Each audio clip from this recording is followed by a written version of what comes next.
नमस्कार, आप देख रहे हैं अपना बिहार। आपके साथ मैं हूं अलीम अतहर। पटना वासियों के लिए बड़ी खुशखबरी है। अब मुंबई की तरह पटना में भी मरीन ड्राइव जैसा मजा ले सकते हैं। राजधानी में गंगा ड्राइव का निर्माण किया जा रहा है और कल मुख्यमंत्री नीतीश कुमार इसका उद्घाटन करेंगे। लोकनायक जेपी गंगा एक्सप्रेसवे योजना के तहत दीघा से पीएमसीएच तक का काम पूरा कर लिया गया है। 6 किलोमीटर लंबी ये सड़क है। पटना के इस मरीन ड्राइव को लेकर लोगों के अंदर काफी कौतूहल है। लोग दूर दूर से इस गंगा पाथवे को देखने पहुंच रहे हैं। उद्घाटन से पहले मरीन ड्राइव पर शानदार लाइटिंग की गई है जो देखते बन रही है। रोशनी से नहाए मरीन ड्राइव से संवाददाता आनंद अमृतराज की ये रिपोर्ट देखिए। आप हैरान हो जाएंगे कि क्या पटना में भी ऐसा नजारा देखने को मिल सकता है, वो भी रात में। जी हां, बिल्कुल आपने सही सुना।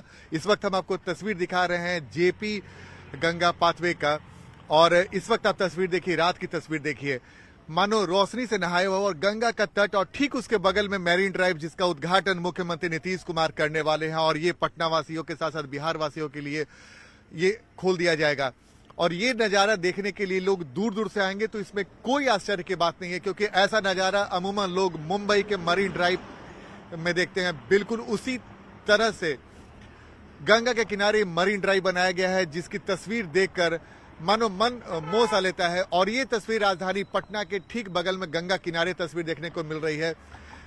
रात में जब इस जगह पर आप आएंगे तो ऐसे रोशनी से नहाए गंगा का तट देखने को मिलेगा, जिसके बगल में मरीन ड्राइव, यानी कि रात में आप इस तरफ से पटना से बाहर भी जा सकते हैं और पटना के अंदर भी आ सकते हैं। और ये है जेपी सेतु के ठीक बगल में। तो बिहार वासियों के लिए, राजधानी पटना वासियों के लिए एक बड़ा तोहफा, जब गंगा के किनारे मरीन ड्राइव बनकर तैयार हो गया है। और अगर आप उत्तर बिहार से पटना में आते हैं या फिर दक्षिण बिहार से पटना में आते हैं, तो जेपी सेतु के बगल में इस मरीन ड्राइव के पास आपका पैर अपने आप पहुंचेगा और इस जगह पर देखकर आपका भी मन कह उठेगा, वाह स्मार्ट पटना। बिल्कुल स्मार्ट पटना इसलिए भी मैंने आपको बोला क्योंकि पटना को स्मार्ट सिटी में शामिल कर लिया गया है। और अगर मरीन ड्राइव जैसा नज़ारा पटना में देखने को मिलेगा तो आपके मुंह से निश्चित ही निकलेगा कि वाह पटना। कैमरामैन मनीष जुनेजा के साथ आनंद अमृतराज, न्यूज 18 नेटवर्क, पटना। और अब इस मरीन ड्राइव की बाकी खासियत इस रिपोर्ट में देखिए, जिसका उद्घाटन कल मुख्यमंत्री नीतीश कुमार करेंगे।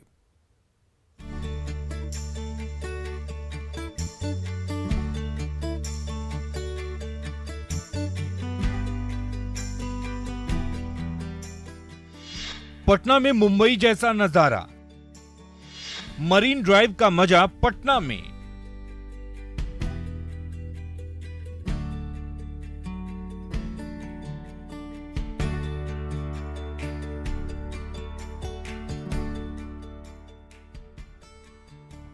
मुंबई की तर्ज पर पटना में गंगा किनारे बन रहे जेपी गंगा पथ के प्रथम फेज का काम पूरा हो गया है।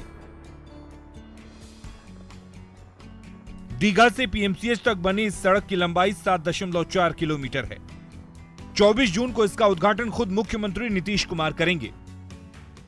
कैमरा जो है वो भी लगाए जाएंगे कि जिसकी निगरानी जो है वो लगातार कर सकें।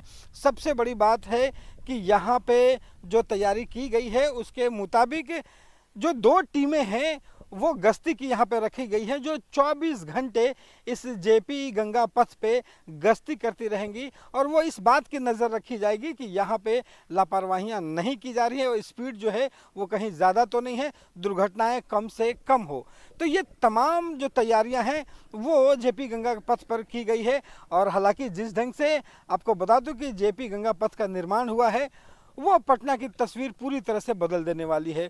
अगर आप उत्तर बिहार से दक्षिण बिहार की ओर जाने वाले लोग हैं या उनको पीएमसीएच आना है, तो अभी अगर दीघा से अगर आप पीएमसीएच तक अगर जाएंगे तो आपको 1.5 घंटा से ज़्यादा का समय लगेगा। लेकिन अभी आपको बता दूं कि वो सफ़र 15 से 20 मिनट में पूरा किया जा सकता है। तो एक तरफ जहां सुविधाएं बढ़ी हैं, वहां खतरों को देखते हुए भी विभाग जो है सतर्क है और इसकी व्यवस्था कर रही है। पटना से रविएश नारायण की रिपोर्ट। सीएम नीतीश अटल पथ फेज 2 का भी लोकार्पण करेंगे। अटल पथ के पहले चरण में आर ब्लॉक से दीघा तक का काम पहले ही पूरा हो चुका है। इसका उद्घाटन 15 जनवरी 2021 को हुआ था। अब दूसरे चरण में दीघा से जेपी गंगा पथ तक का निर्माण पूरा हो गया है। इसके शुरू होने से अटल पथ से जेपी गंगा पथ होते हुए जेपी सेतु पार कर सकेंगे। अगर आप उत्तर बिहार से दक्षिण बिहार की ओर जाने वाले लोग हैं या उनको पीएमसीएच आना है, तो अभी अगर दीघा से अगर आप पीएमसीएच तक अगर जाएंगे तो आपको 1.5 घंटा से ज़्यादा का समय लगेगा। लेकिन अभी आपको बता दूं कि वो सफ़र 15 से 20 मिनट में पूरा किया जा सकता है। जयप्रकाश गंगा पथ की कुल लंबाई 20.5 किलोमीटर है। जेपी गंगा पथ को मुंबई की तर्ज पर बनाया गया है। यहाँ वाहन चालकों को मुंबई के मरीन ड्राइव जैसा नजारा देखने को मिलेगा। इस पथ के निर्माण पर कुल 4,000 करोड़ रुपए की राशि खर्च की जा रही है। सितंबर 2013 में निर्माण कार्य शुरू हुआ था, लेकिन बीच में कोरोना का संक्रमण फैलने की वजह से निर्माण कार्य थोड़ा धीमा रहा। गंगा पथ का निर्माण कार्य अप्रैल 2023 तक पूरा करने का लक्ष्य है। फिलहाल जेपी गंगा पथ के पहले फेज के शुरू होने और अटल पथ के दूसरे चरण की सड़क शुरू होने से पटना से उत्तर बिहार की ओर आना जाना और भी आसान हो जाएगा। न्यूज़ 18 के लिए पटना से रवि एस नारायण की रिपोर्ट। 24 जून यानी शुक्रवार से बिहार विधानमंडल का मॉनसून सत्र शुरू हो रहा है। 5 दिनों का यह सत्र 23 जून तक चलेगा। मॉनसून सत्र को लेकर सुरक्षा व्यवस्था की व्यापक तैयारी की गई है। छोटे मॉनसून सत्र में कई ज्वलंत मुद्दों पर सदन के बाहर से भीतर तक गर्मागर्म बहस के पूरे आसार हैं, जिसमें अग्निपथ योजना से लेकर राज्य के विश्वविद्यालयों में सेशन लेट पर भी सियासी घमासान देखने को मिल सकता है। ऐसे में सत्ता पक्ष और विपक्ष दोनों ने पूरी तैयारी की है। मुख्यमंत्री नीतीश कुमार ने सत्र की तैयारी को लेकर अपने आवास पर जेडीयू विधायकों के साथ करीब 1.5 घंटे तक बैठक की, जिसमें विपक्ष के हर हमले का मजबूती से जवाब देने का निर्देश दिया गया और सभी से सदन की कार्रवाई में समय से उपस्थित होने की अपील की है। जनता दल यू के विधानमंडल की बैठक हुई और बैठक में माननीय मुख्यमंत्री जी सहित पार्टी के वरिष्ठ नेताओं ने संबोधित किया। माननीय विधायक ने अपनी राय रखी और पार्टी ने इस बात के लिए जो राज्यसभा और विधान परिषद के जो चुनाव संपन्न हुए और इसके पहले जो द्विवार्षिक चुनाव में जो हमारे उम्मीदवार जीते उनको बधाई दी गई। साथ ही साथ पार्टी के माननीय विधानमंडल के सदस्यों को निर्देशित किया गया। डॉक्टर श्यामा प्रसाद मुखर्जी का 69वें बलिदान दिवस पर पटना बीजेपी कार्यालय में कार्यक्रम का आयोजन किया गया। इस मौके पर बीजेपी के कई बड़े नेताओं ने बलिदान दिवस पर डॉक्टर श्यामा प्रसाद मुखर्जी को श्रद्धांजलि दी, साथ ही उनके योगदान को याद किया। परहेज नहीं है। हमारे 10,000 सैनिकों में केवल 1,200 सैनिक सीमाओं पर लड़ते हैं। 8800 सैनिक हमारे कहीं ना कहीं रहने में, इन्फेंट्री में पीछे से सप्लाई करते हैं और पाकिस्तान में केवल 7700 सैनिक हैं जो सीमाओं पर तैयार होते हैं, जो रहते हैं 10,000 में। तो और दुनिया के हर देश में यही स्थिति है।